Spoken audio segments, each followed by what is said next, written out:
Okay, this part of the video is going to help explain to you insulin resistance, the diabetic cocktail, and that's why your medicine could not only be helping you, but could be harming you.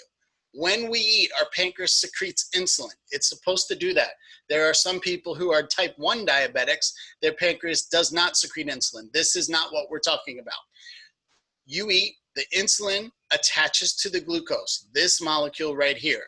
This molecule needs to get inside of the cell to create something called ATP, adenosine triphosphate.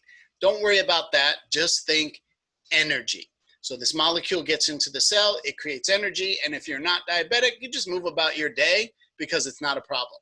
However, every single type 2 diabetic has some form of what we call insulin resistance. Now there's about 100 or so different ways you could be resistant to the insulin. I'm just going to talk about a general one, but it's important for you to know that not every person is going to have the same reason for the insulin resistance. But in general, this molecule cannot get into the cell. Why? Because the receptor sites are resistant to the insulin.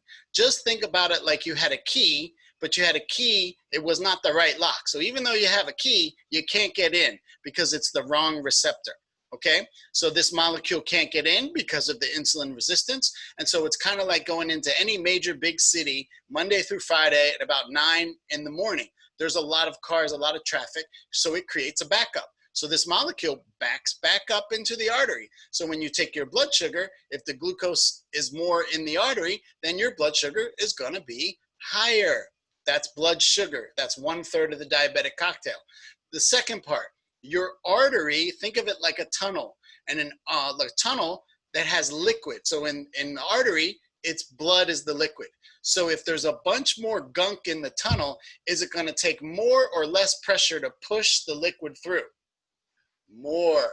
So more pressure, high blood pressure, second part of the diabetic cocktail. Third part of the diabetic cocktail. When this molecule remains in the artery for too long, it will turn into two things, cholesterol and fat.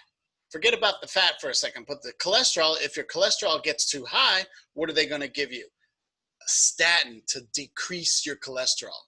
So that's why these three medications, almost every single diabetic has been prescribed and or are taking them. Whether they have the problem or not yet, that's the absolute stupidity of this. Why would you take a medication that you don't have that problem for? Side note, this is not medical advice to you. This is just an educational piece. So that's the diabetic cocktail. Now, if you are on insulin or you are on a medication that makes your pancreas secrete more insulin, like glyburide, glipizide, if you're already producing plenty of insulin and it can't get into the cell where it needs to go, so it's backing up. If I gave you more of that medication, did I just make this problem better or worse? That's right. The answer is worse.